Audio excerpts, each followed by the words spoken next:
Greetings, hello, from La Purisima Mission State Historic Park here in Lompoc, California on the beautiful Central Coast. I'm Kinley Walsh-Lawler, President and CEO of Parks California, and we're here on a gorgeous night, a little bit windy, so I'm looking around and hoping you can all hear us tonight. Before we begin our program, I want to take a moment to acknowledge that I stand on the ancestral land of the Chumash. The Chumash peoples were known for plank canoes, basket weaving, dance, art, and music. And we have some links in the chat function if any of you are interested in learning more about the Chumash. I'm also really excited to be here in person in this gorgeous place and to have the opportunity to introduce you to the new California State Parks Director, Armando Quintero. Armando, I know you're with us and I'm so happy that you're here virtually. Thank you for joining us. It's a pleasure, Kinley. So good to see you. Armando, let me start with a question for you so that people can get to know you a little bit better. What are you hoping to bring to this new role? A lifetime of playing in the hills and the coast of California. Ever since I was little, I wanted to be a biologist. I wanted to be an artist. And that's what's fueled my interest in parks and led to a career of working in parks. And I've traveled not only throughout Northern California, but I've also traveled through Mexico, leading naturalist trips and such. And I'm just really in love with these landscapes, and having worked in park settings with park professionals, the opportunity to work with everybody within a park system is really beyond dreams. California is such an extraordinary collection of landscapes, and really a stunning group of employees and park partners that help protect these places. And the opportunity of working with all of that really is, I feel like it's almost like the opportunity of a student or even a child, if you will. And not that I'm a kid, although my daughters might say that I am. I think that it's really important with everything that's going on in the world right now that we really practice looking at the world every day with fresh eyes. The things that we're encountering today, we've never encountered before. And when I think about what we may encounter tomorrow, I have no idea.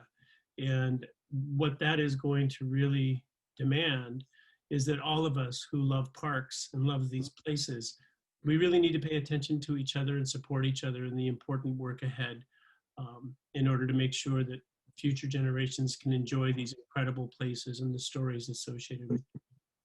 Thank you, that's wonderful. And as you acknowledge, you've spent a lot of time on the ground in parks. What makes California State Parks so special to you and this moment in your life as well? Great question. Actually, my older daughter, who's a labor and delivery nurse, she said recently, she said, "Dad, you've always talked about how you'd like to live 5 or 6 lives."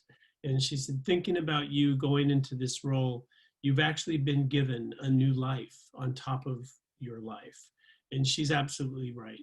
And with the collection of landscapes, as I mentioned earlier, the idea of traveling to the deserts and seeing how we tell the stories in the deserts, of going to the North Coast and exploring those worlds, and perhaps more importantly, really looking at all of these places in terms of who's visiting the places, and are we making sure that we're accessible to all populations of the state of California? As you know, with COVID, public lands have become a real refuge. In fact, public lands and parks have become essential landscapes. So there's extra pressure being put on parks and extra pressure being put on employees. And in this time of social distancing and all of that, people are hungry for places like the places in which we get the privilege of getting to work there. So really, we need to be extending that privilege to every citizen. And as I said to someone earlier, we want to make sure that these places are accessible to people who are here as a first generation Californian, as well as those people who are here for perhaps their 500th generation of presence in California. Director, thank you so very much for joining us. It means a lot to the team that's here on the ground that I'll be introducing soon. Your team, I should say, that's here on the ground. Team. Yeah. and for your partnership and leadership to come. We're very excited to be working closely with all of you, and we're really grateful for the time. Have a wonderful evening. Okay, thanks to each one of you. Thanks so much. Thank you.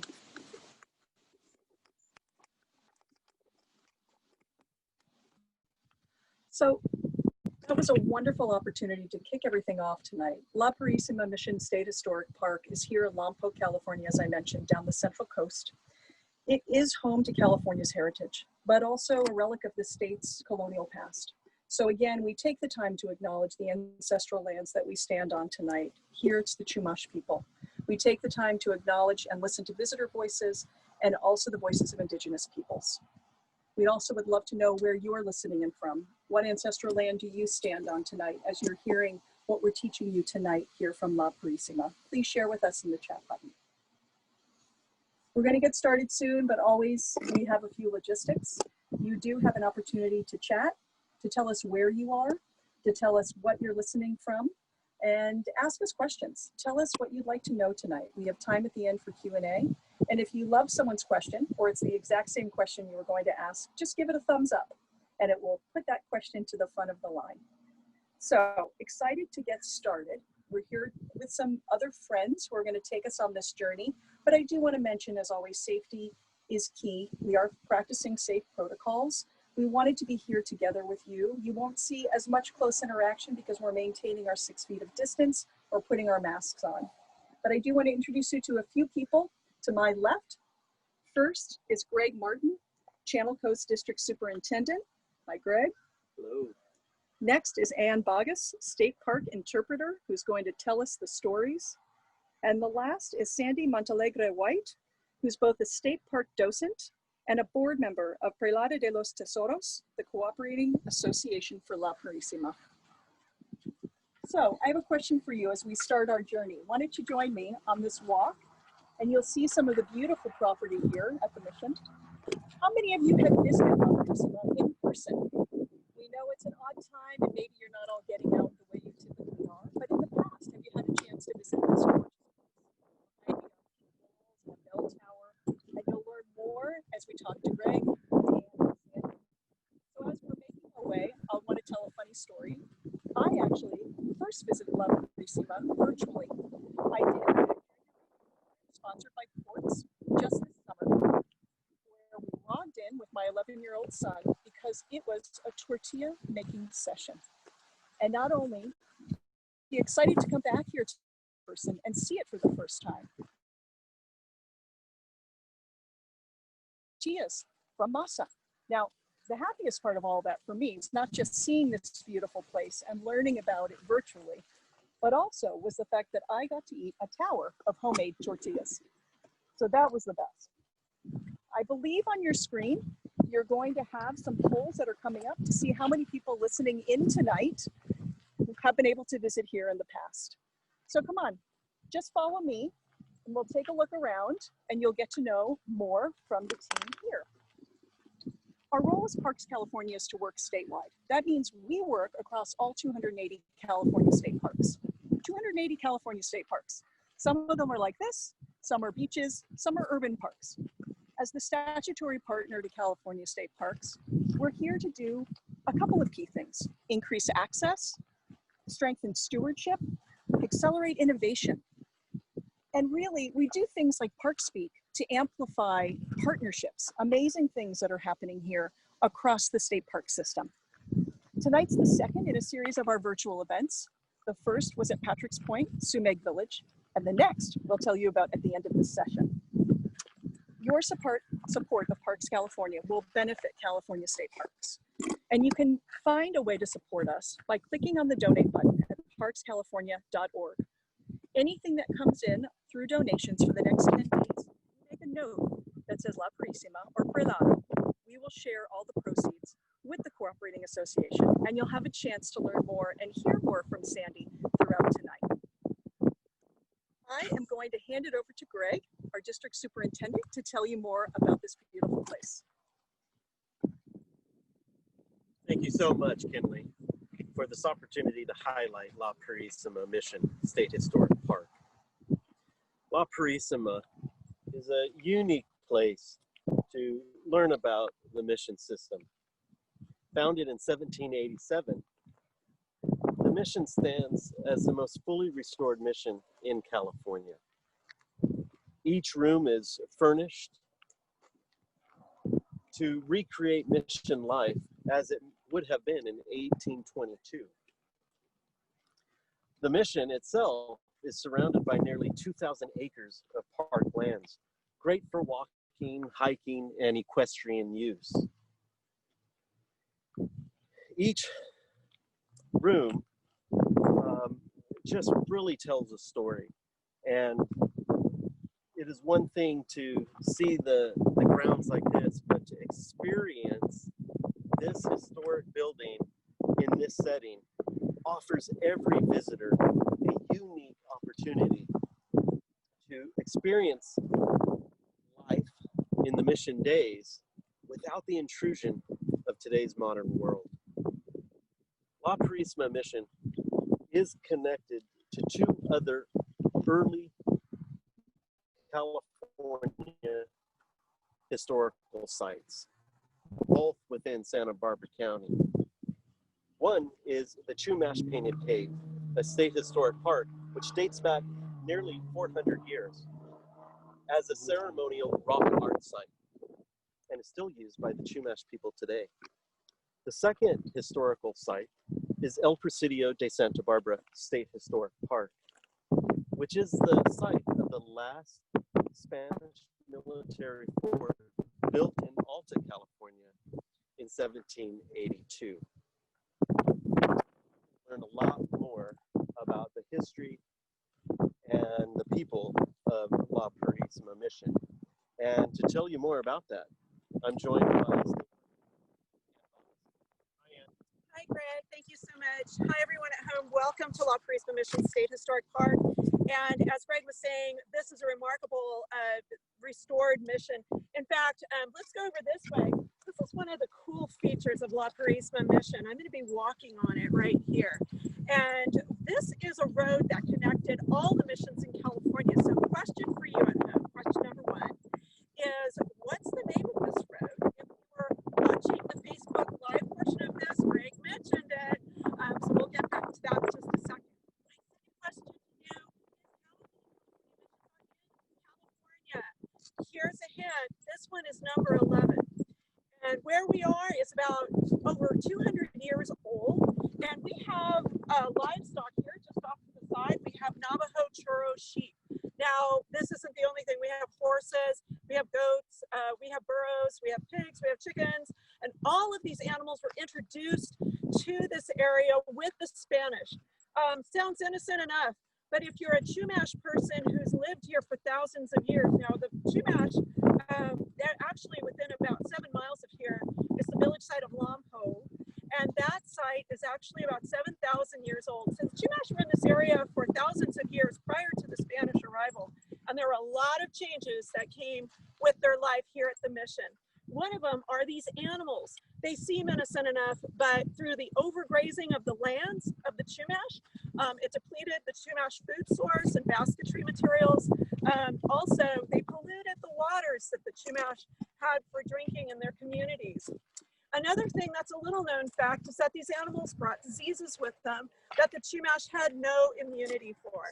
And so this was a huge challenge for the Chumash to continue in their traditional way of life, the life that they were accustomed to, and they would have to make a very difficult decision whether to continue that life or to come and live here at the mission. The environment around them was ever changing, and they had to find a way to survive. So with that, what is the importance of these animals when we talk about the animals at the mission? Why did they bring them in here? Well, little known fact too is that these missions were self-sustaining communities, and there was a lot of industry here. One of the places we're going to go tonight is the weaving shop, and that is a place where we're going to learn about the work here. It is the third largest industry at La Purisima Mission. But before we get there, I want to go back to my question for you. And that is, what is the name of this road? Did anybody get El Camino Real? That's right, it's the King's Railroad. Good job, guys. And let's see, my other question was, how many missions in California are there? Did anyone guess 21? You're absolutely right. So good job, you guys. Yay! Around here, we say you're as smart as a fourth grader. So as we're heading to the weaving shop, and we're walking along El Camino Real. One of the really cool things about this park is this El Camino Real road. It goes all the way through our backcountry. So this goes for another 1.5 miles, and you can come here and hike on it. It's pretty neat. And as we go along, the other question I have for you is, out of the 21 missions in California, there are 3 that are state historic parks. Do you know what 3 are state historic parks besides La Purisima Mission? We're going to come back to that question too. Okay, we're at the weaving shop. Let's go take a look at what we have over here.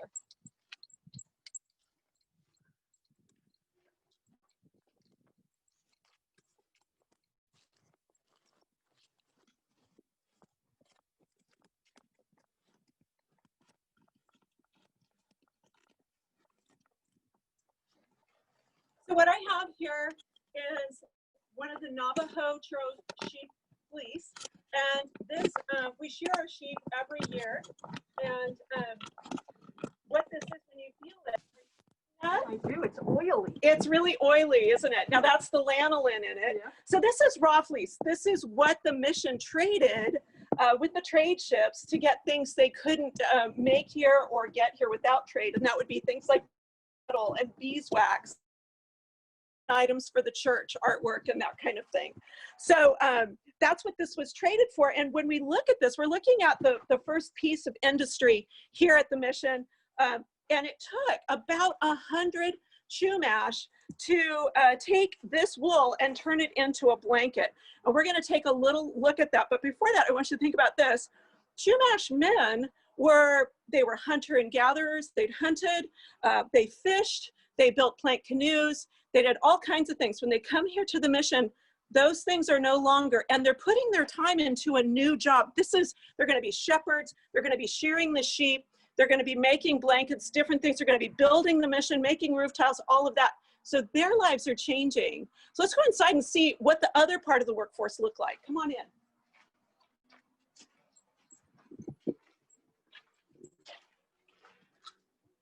So when we come in here, we are going to see different parts. Now, once you have that raw fleece and you clean it, it's going to look a little bit like this. And one of the jobs for the young Chumash girls is to pick that wool clean. And so they would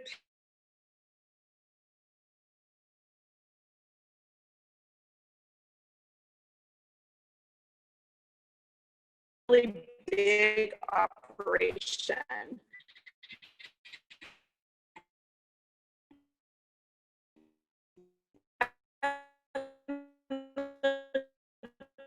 This is clean, remember, we've washed this.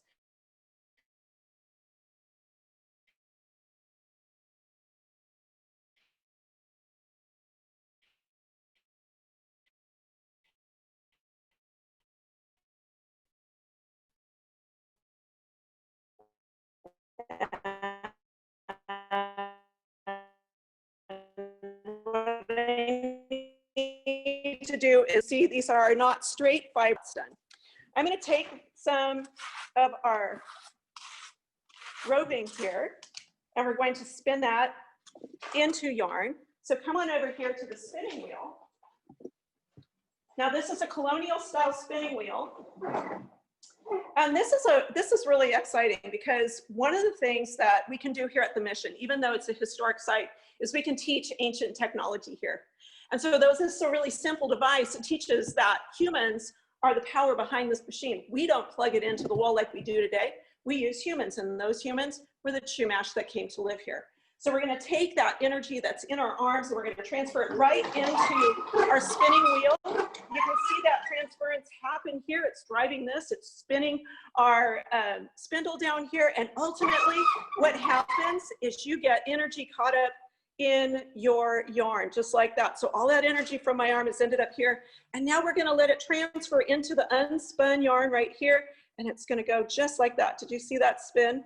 And we can just keep doing that. Now when I pull it like this, it's called drafting, and it helps that energy spread out more and more and more. Now when I'm done, I'm just going to take this and put it back on the spindle like that. And this was one of many jobs. So we've got our girls picking the wool, we have the carders carding it, we have people spinning it, and then we have to get to the weaving. So once it is spun, we're gonna take and put it on a shuttle like this. You can see this is finished yarn. We're gonna go over here to the loom, so follow me. So our master weaver at La Purisima Mission would have been a man. And like school teachers who have to go through getting certified and years of education, a master weaver would have those same degrees of education. And he would teach the Chumash people along with his family. His family would join in the education. They would teach the Chumash people how to work with these wool. Now, Chumash were amazing basket weavers, but they had never worked with wool or weaving a blanket like this before. So on this loom, how this works is you have your shuttle, and this is my warp right here. And I'm gonna tighten it up. If you look down here, again, this is really simple technology. We just have a cog wheel, and I'm gonna put a brace on it like that so it stays put, keeps it nice and tight up here. And then I have two pedals that change out the bottom row of string with the top row, just like that. So I'm starting with it like that. I have got my right foot down because I'm going to take my shuttle to the right, and I'm going to shuttle it across just like this. And here we go. We're going to pull our string over, not too tight, or you end up with a blanket that has a waistline, and that won't keep you very warm. So I'm going to switch my feet now and watch what happens on 3. 1, 2, 3, and there it goes. Now you might be asking, how does that get down here? That I use my beater bar for, and it's just gonna comb it through just like that, and I pull it nice and tight. So that's how weaving was done here. The master weaver could weave 3 panels a day. This is the width of one panel, and then it would be about as long as I am tall, and he could weave 3 of those a day. It would take 2 panels to make 1 blanket, and here at the mission, they could manufacture about 1,000 blankets a year. Now, you might wonder, who got those blankets? Well, this is a great place to talk about Native Americans, because today we have a good friend, Ernestine DeSoto. She's a modern Chumash woman. She's from the Barbaranio Chumash, and her mother was the last Barbaranio speaker. And she worked with the Museum of Natural History in Santa Barbara and created a movie called 6 Generations. And in that movie, she talks about her great-great-great-grandmother, who was born in 1769 near what would become the Santa Barbara Mission. And she was baptized. Her parents allowed her to be baptized, and annually the priest would come to their village with a blanket like this one here, and a skirt and a top for each of the girls that were baptized. And that's what they did. And eventually that family moves into Santa Barbara Mission, and the story takes off from there. It takes you all the way into modern times, all the way into Ernestine's life. It is a magnificent story that gives you the insight of Ernestine and her life, and it's not to be missed. I hope you guys tune in for that. Okay, so we need to go a little bit more deeply into our historic zone. Why don't we step outside for a minute?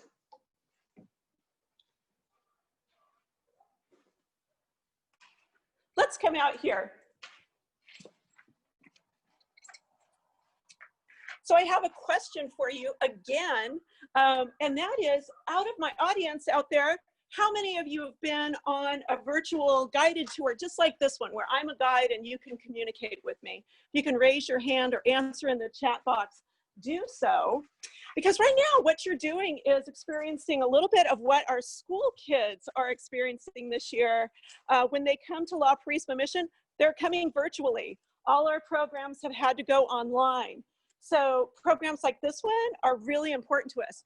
It isn't new to us though, because about 2 years ago, we opened that door of technology, utilizing Facebook, utilizing the Skype in the Classroom program, and we also started a game app. We worked with a company for Agents of Discovery, and we created a game app here where kids could go around to different locations, and on their app, they could answer questions about that location here in the mission and earn a badge. So we have that for technology, and it's really interesting how technology transfers into this historic park. Other ways we've done that is through Facebook, and this summer, we were able to provide Facebook Live Living History programs, and also mini documentaries on the early California history. So we've done a lot that way online. And then we also have had a virtual junior ranger program webinars, which have been great. Now we're gearing up for the school year. So we have a lot of great programs available for the kids. And we have living history programs. We have virtual guided tours, just like you see here. And then we have focus programs where we'll spend 45 minutes on a particular topic of the mission. And what's really cool about that is all of these are free programs and all of them fit in a 45-minute class period. And because they're virtual, we can now allow schools to sign up for all of those programs if they want to. So I hope they do. So we have another resource that is really cool for anybody who wants to see La Purisima Mission. And that is our 360 tour. And to tell us more about that, we have Ray Barton down here. He's ready to share that with you. Thanks, Ann. An exciting program. State Park saw the need to make La Purisima Mission State Historic Park even more accessible for all visitors. Through the use of technology, our team worked to create an exceptional three-dimensional virtual tour, which offers everything from a bird's eye view of the mission grounds to being able to see through the buildings and an exploration of each room in 3D. Each room highlights historical points, which visitors can tap and watch interpretive videos to learn more about the history of the mission. You know, keeping the history alive at a state historic park takes a team. And one of our valued partners is the cooperating association known as Prelado de los Tesoros. Prelado has been a valued partner since 1973, providing support for livestock care, interpretive programming, volunteer support, restoration efforts, and the Visitor Center. The Visitor Center, which opened in 2009, tells the story of the mission from the days of Spanish colonization through the restoration efforts, and was made possible by Prelado, who raised over $300,000 in donations and grants for the exhibits. To learn a little bit more about Prelado, that organization, let's turn it over to Ann and Sandy. Thank you, Greg. I'm sitting here with Sandy Montalegre White, and Sandy, you've been a state park docent first, and you did the training class in 2017, right? That's right. Yeah, and then you and I worked together doing living history programs. And what's your favorite station? Must say my favorite station is the corn grinding. I really enjoy grinding. It's so peaceful. And the kids love it, don't they? Oh, they love it. And adults, everybody seems to love that they do. station. Yeah.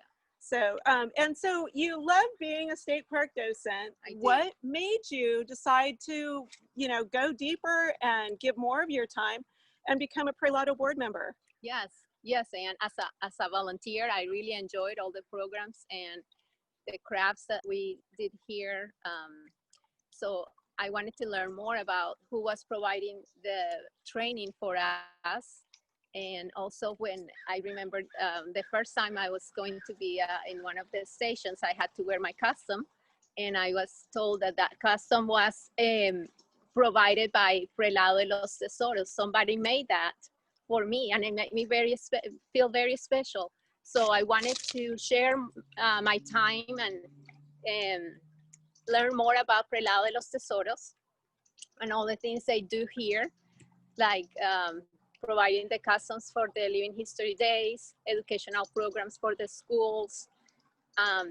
So I wanted to share my time and be with this amazing community that they love. All the members love La Purisima as much as I do. So I wanted to be with them and learn more about it. Yeah, I think that is so great. You can feel it from your heart, huh? Yes, yeah, one of the things I love, I've been here a while, is working with Prelado, and they supply our interpretive supplies for our school programs. We buy lots of nixtamal, don't we? To grind corn. Yes. And they provide the costuming and training. We're very fortunate in our training. We want to make sure our training has integrity, and we're learning the right way under, learning the correct information.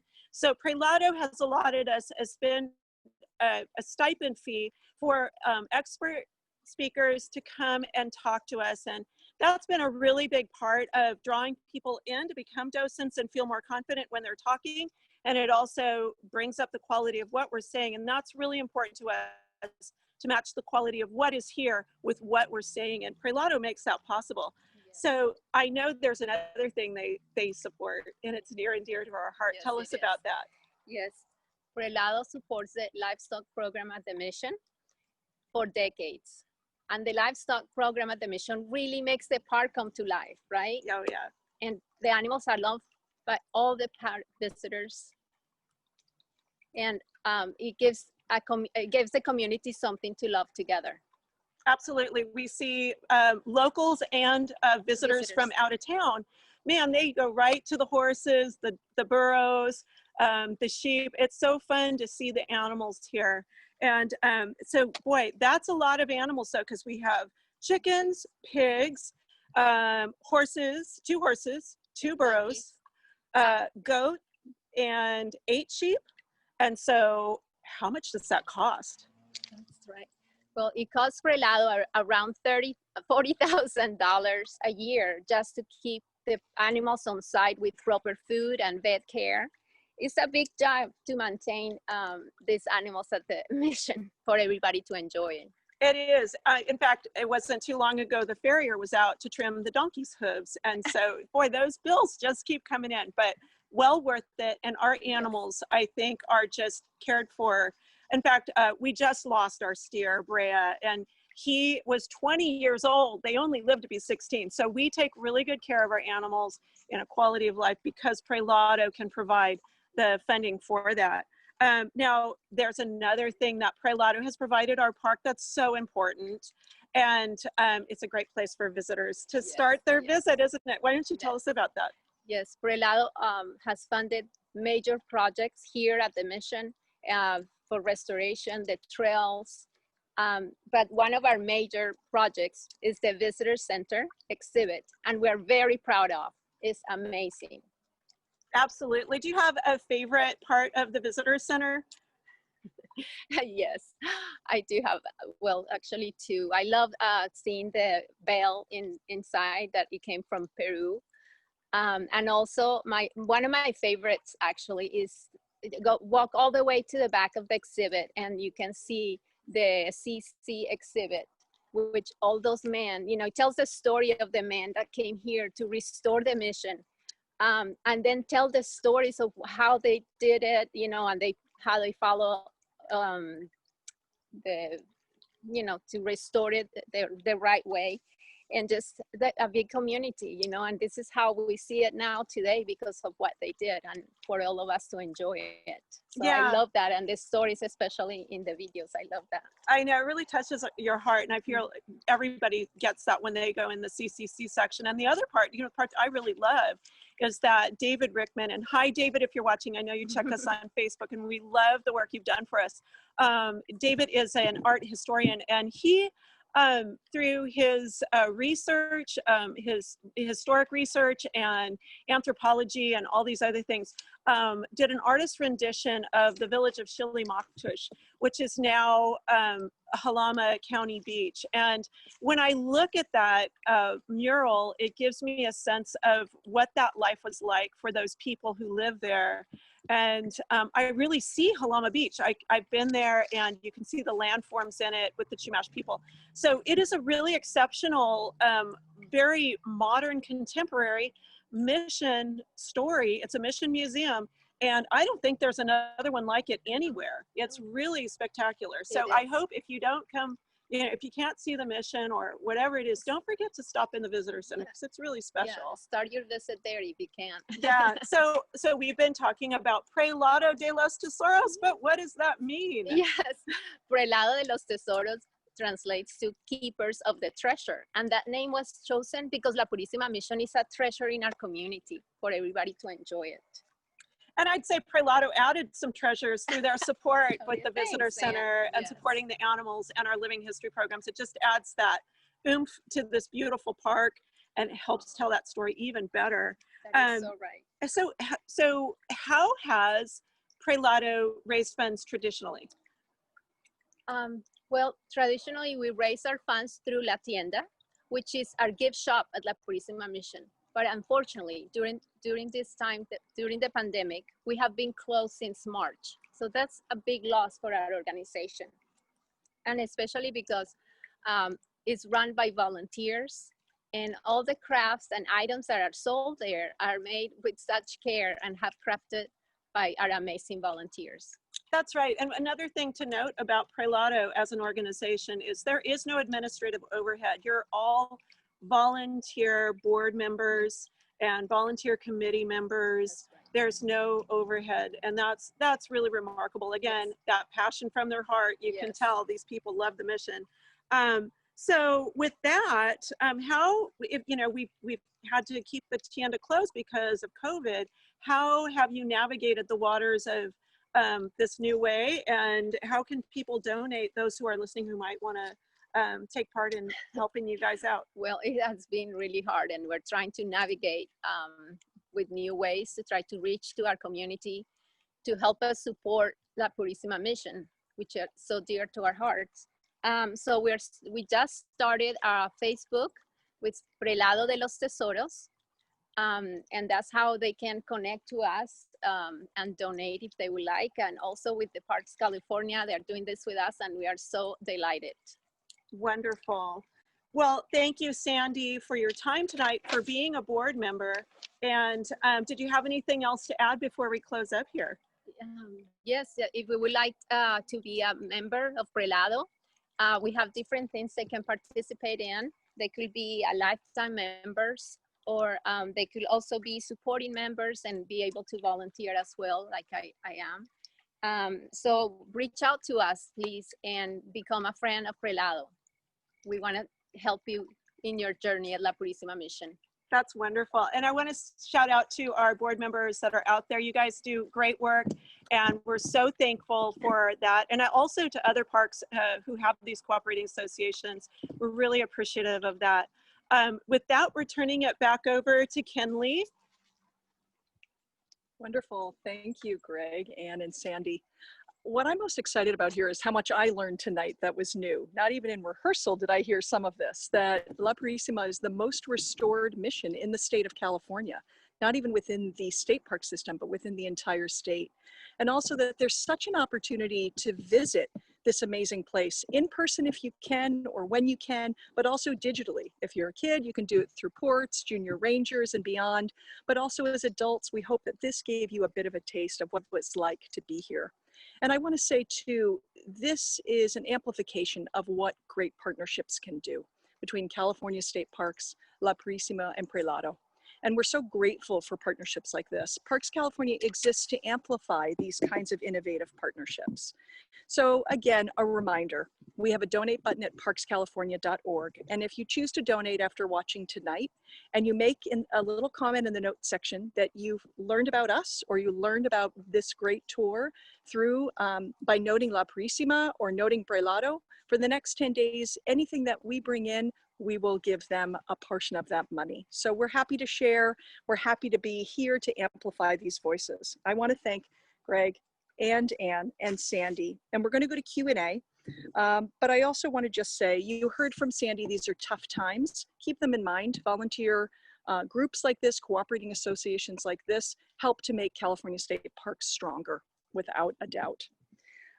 Be sure to visit our website. We've got Facebook pages for Prelado, Facebook pages for La Purisima.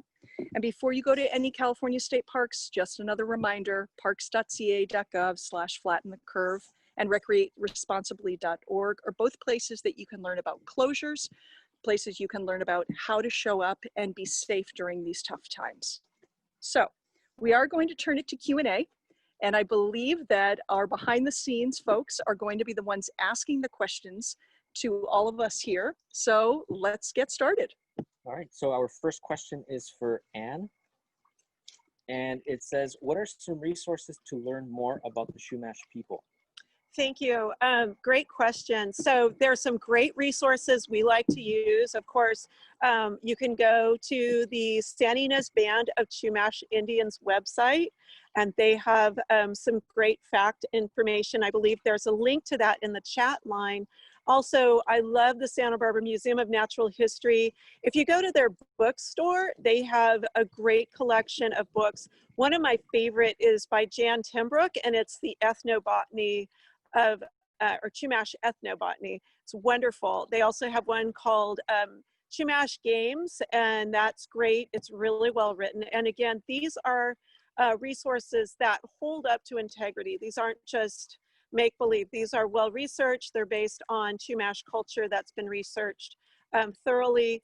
And I love going to the Chumash people directly. If you go on YouTube, the Santa Ynez Band of Chumash Indians have some great videos on there, from basket weaving to their dances, and I highly recommend those. And of course, Ernestine DeSoto's movie is not to be missed, Six Generations, and that is actually on our Padlet page. So if you go on to our school resources page, our virtual school programs link, which I believe is in the chat box, you can go to our Padlet, P-A-D-L-E-T. That is a virtual bulletin board, and you'll see there Six Generations. You can click on that and watch Ernestine's video there. Yeah. Very good. We do have another one for you Okay. as well.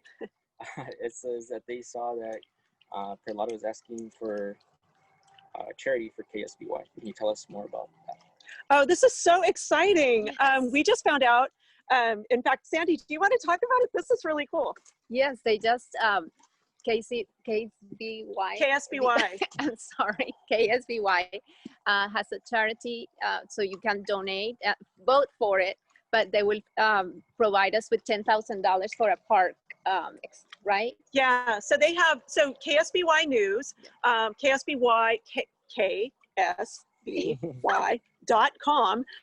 You can go on there and they have a contest link. You go down there, you can vote for your favorite charity.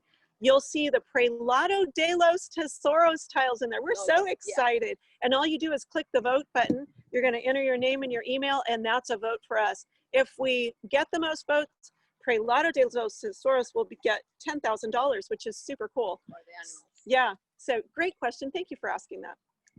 Very good. Can you remind them how to sign up for virtual tours? Yes, so wonderful question. Maybe in the chat box, we can put that link again for our virtual school programs page. If you go to California State Parks, which is parks.ca.gov, and then look for visit a park, you can go to La Purisima Mission, and right there it'll say virtual school programs. You go in there and there's an email us button, as well as registration forms that are online, and you just register. Everything is free. Everything will fit in a 45-minute class period, and you can sign up for a virtual tour and all of our living history tours if you want to, or just one of those things. So it's a really, we're really excited this year to provide that for teachers and students. Very good. And we want to hear, what is everyone's favorite state park? So we'll start with Greg, and then we'll move on this way. There's 280 state parks to choose from. I cannot make a final determination. I love them all, but I've been able to work the Sierras and the giant sequoias up at Calaveras Big Trees, to the Gold Rush History Parks in Tuolumne County, like Columbia. But I have to tell you, this garden is so peaceful here at La Purisima Mission State Historic Park that if I could spend every day here, that might be it. Boy, you know, I've grown up in this area, and I have to say in my childhood, it was Refugio State Beach. Absolutely. It's the Hawaii of California. But I've worked here for 14 years, and I have absolutely fallen in love with La Purisima Mission. Not just the historic grounds. I love hiking here. The hiking trails are so unique. We're in the Burton Mesa Chaparral. It's a rare habitat. It's so beautiful. And in spring, the wildflowers are amazing. And I love the climate here. It's about 10 degrees cooler than where I live. So I love that. So I'd have to say right now in my life, it's La Purisima Mission, hands down. I think that's all the time we have. So we're going to go. One more. Well, my favorite, if it's talking about the beach, it will be Gaviota, but but for the parks and the open space and the trails and restoration, for me is La Purisima mission. All right, very good. Great. Well, thank you so much. And I love that last question. I am going to share mine. I can't say I have a favorite, but being based up in the Bay Area, there are two that I spend a lot of time in. That's Candlestick State Point Recreation Area and Angel Island, because I love that we have to take a ferry over to do our hikes and bike riding. So I just want to say thanks to everyone for joining us tonight. I know that my mom is always listening in from Arizona. Hi, Mom. And my in-laws who are listening in also from Georgia. So thanks to everyone for being with us. I want to thank Greg again, Ann and Sandy for being a part of this, but really thank them for this lovely partnership between California State Parks, La Purisima, and Prelado. So again, I remind you, we have a donate button at parkscalifornia.org. And I'm excited to say ParkSpeak number 3 will be coming to you soon, October 15th at Anza Borrego. So we're looking forward to having you join us for a tour of the desert. And again, we say thanks and can't wait to see you soon. Bye-bye.